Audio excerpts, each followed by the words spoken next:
Hey guys, and welcome back to my channel. So I want to share my thoughts, my feelings and my kind of reaction to this particular episode of Waterloo Road, because it is based on an ADHD storyline, an undiagnosed ADHDer. The character is Kelly Jo, I'll put her up here, and you see her from the beginning of the episode struggling with sensory issues, and I'm going to play it, just a little part of it, so that you guys can know what I'm talking about. I'm not going to play it all, I just want you to see little parts that I can personally relate to and share my story with you guys.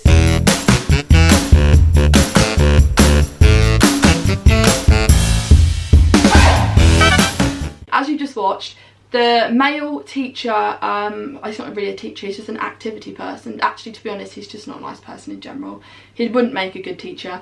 But anyway, he kind of overtook that, that moment and was like, I can keep her under control. Again, don't say things like that.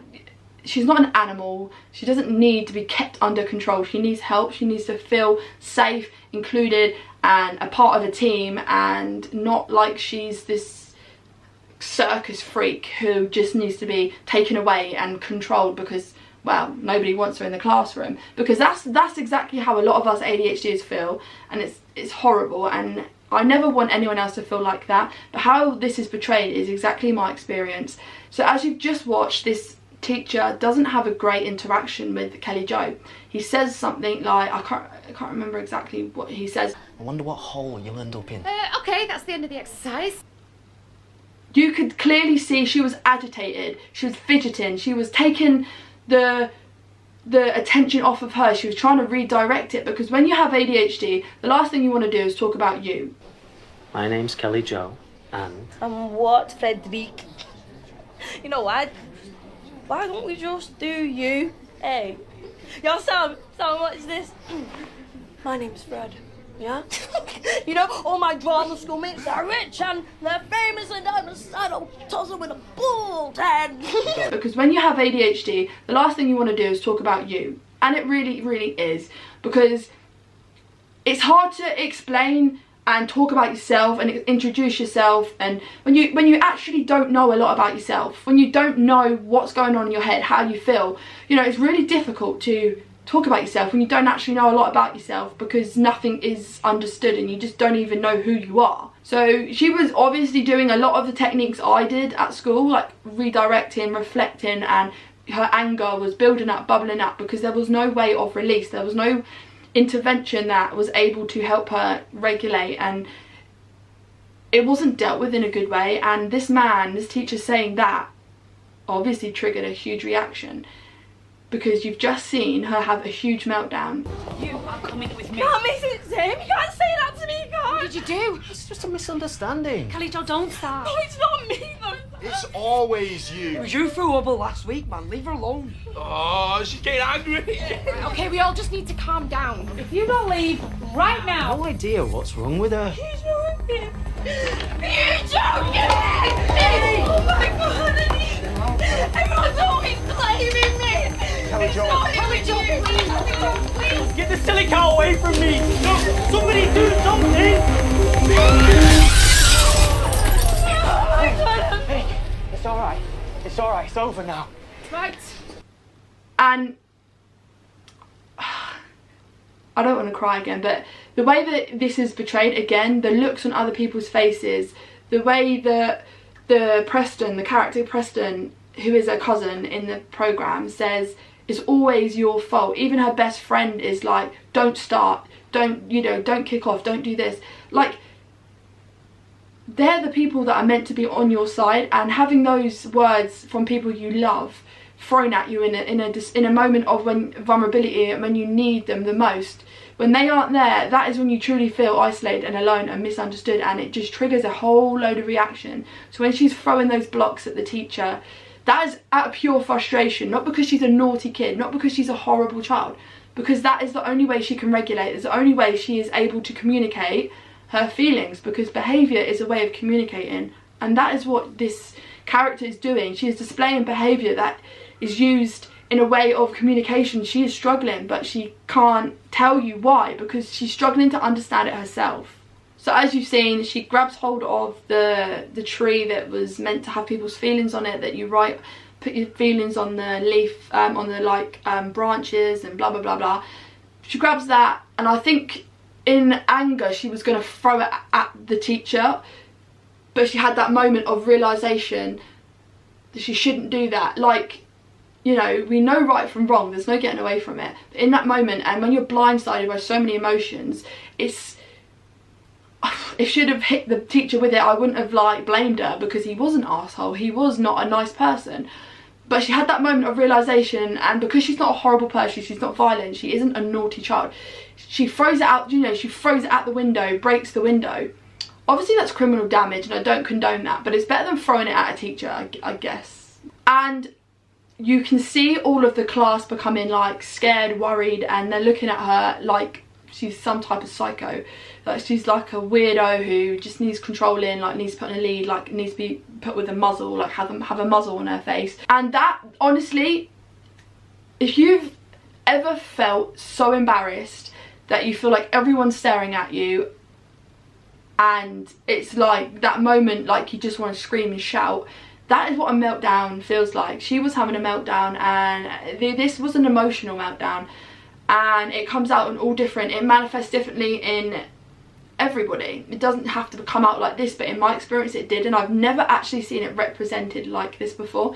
A lot of people try to shy away from the complexities and the actual real reality of ADHD, and it is this, in my opinion, this is the most realistic and accurate representation of my experience with ADHD. And a lot of the time I struggle to connect to programs that are about ADHD, or, you know, like TikTok accounts that try and raise awareness of ADHD. A lot of the time I struggle to connect because they don't actually talk about the complexities or the taboo subjects. They just talk about, oh, it's your superpower, oh, it's this, oh, it's that, or, you know, oh, it's just hyperactivity. They downplay the complexities, they downplay the realities and the hardship of having ADHD, and it is totally bloody hard. There's nothing fun about having ADHD. There isn't.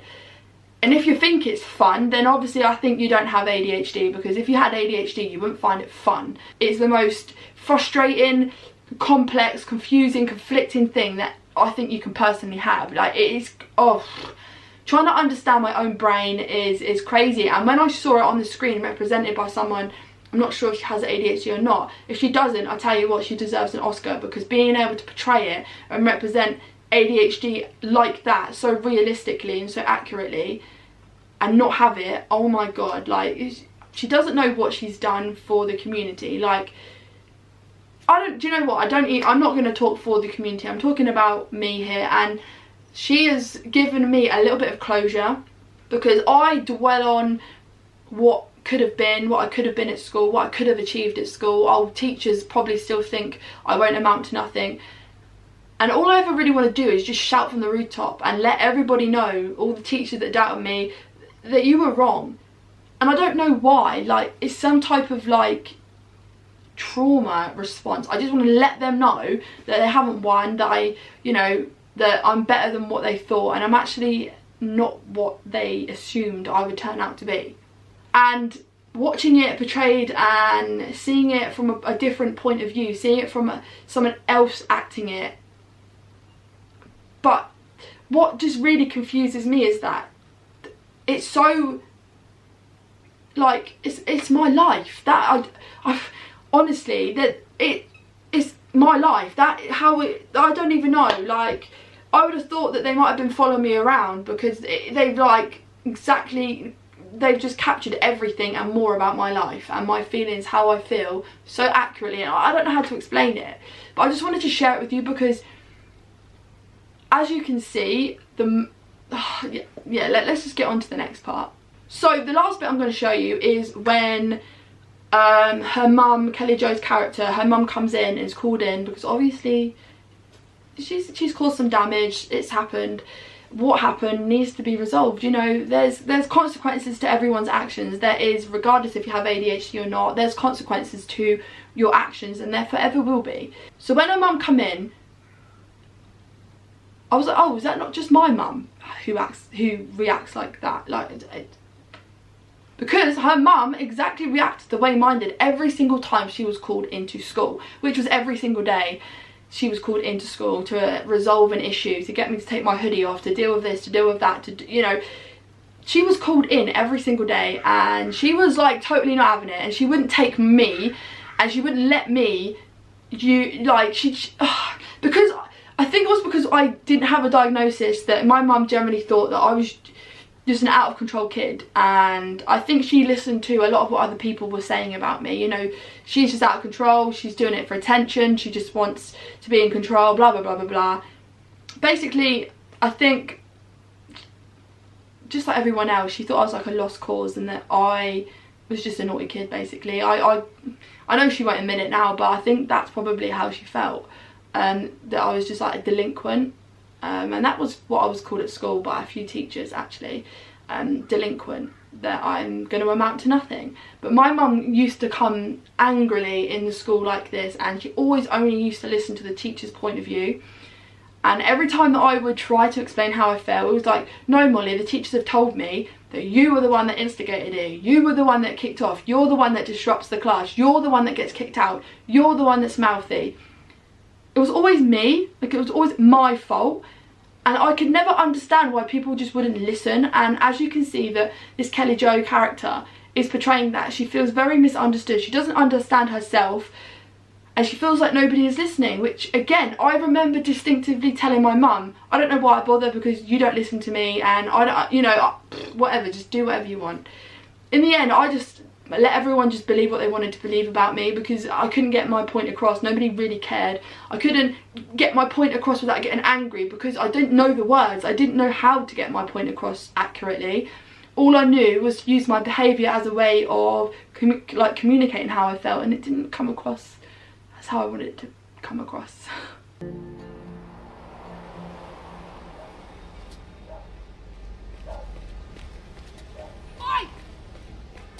You little drama queen, what are you playing at? Damn the damage you've done.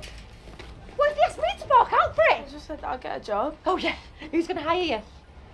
Don't even think about stopping at home tonight. Yeah, well, not being put with a load of sweats either. No, can you see what I'm dealing with? Oi, miss, listen, I know she's done wrong, but what do you want me to do? I've had it up to here. Thank you for coming in to see me. Do you want to take a seat and I will go through some of Kelly Jo's reports with you? Go on then, hit me with it. So as you can see, her mum is yelling at the teachers, and I've had it up to here with her behaviour.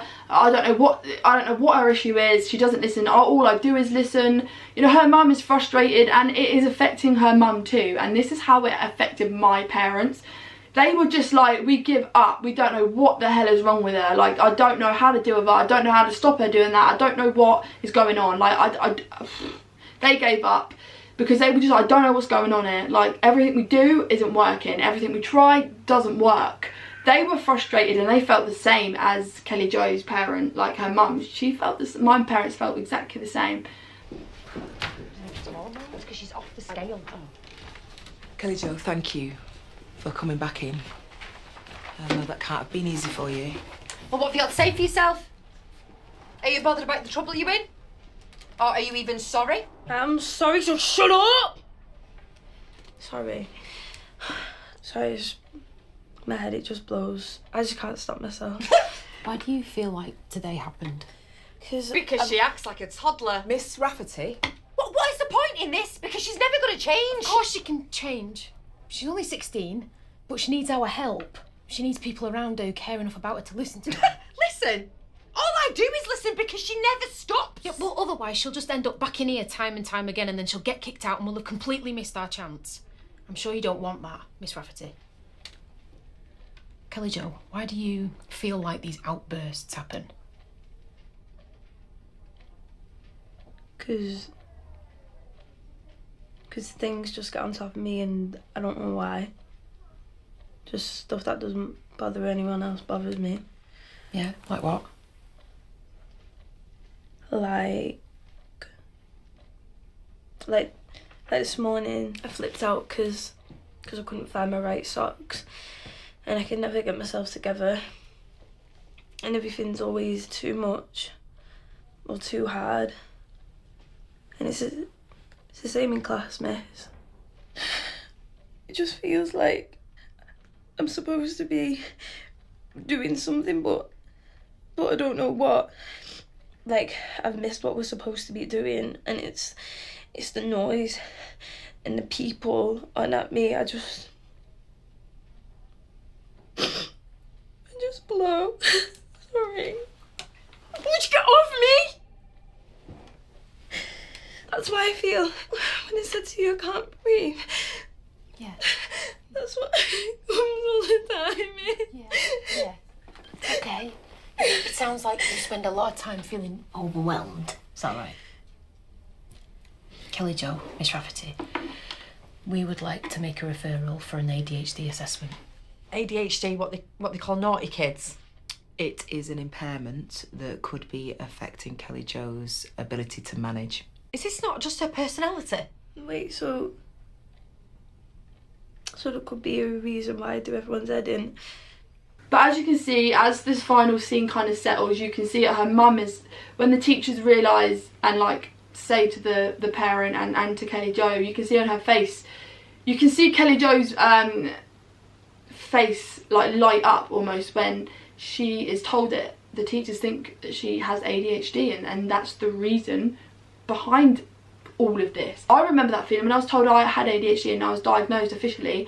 I was like, phew, is that what it is all along? It was that. Like, the answer itself, the diagnosis itself is so satisfying to hear. It's like, it's not me. I'm not broken. It's not me. There's something else causing this. I'm not a bad person. And what what broke my heart was when Kelly Jo said, could that be why I get on everybody's nerves? Because, as you guys know, I struggle to make friends. I have no friends, so I've always felt like I bother everyone, that I'm a problem to everybody and everyone doesn't want me around because I cause issues. I'm like just too much. And like when she said that, again, it made me cry because I was just like, oh my god, that's how I feel. Like, yeah. And when she said it, I was like, do you know what? A lot of what you've just said resonates a lot with me, because without knowing it, deep down, I held myself accountable for a lot of things that I shouldn't have. Like,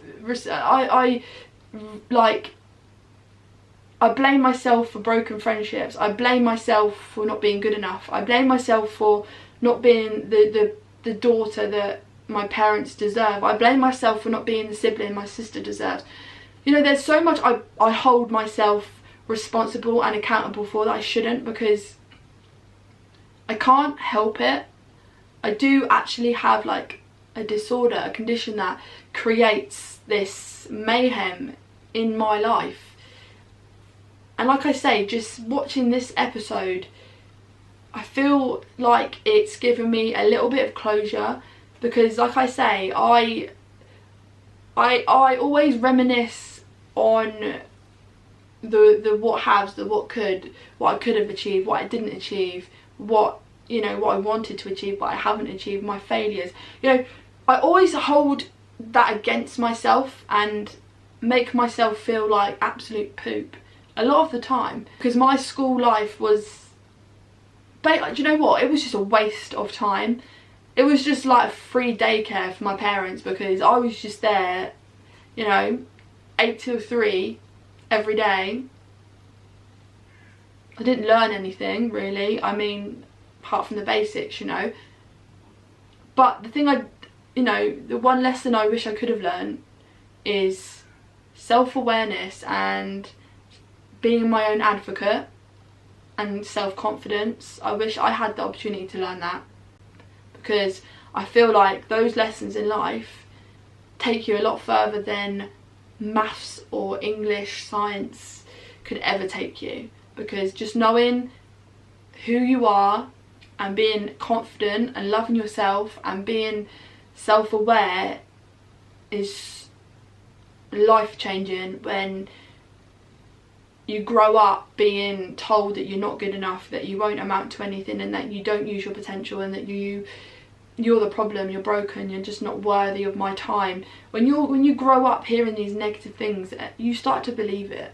you become kind of like deaf towards any positives or any compliments you get, because they don't matter, because I won't amount to anything anyway.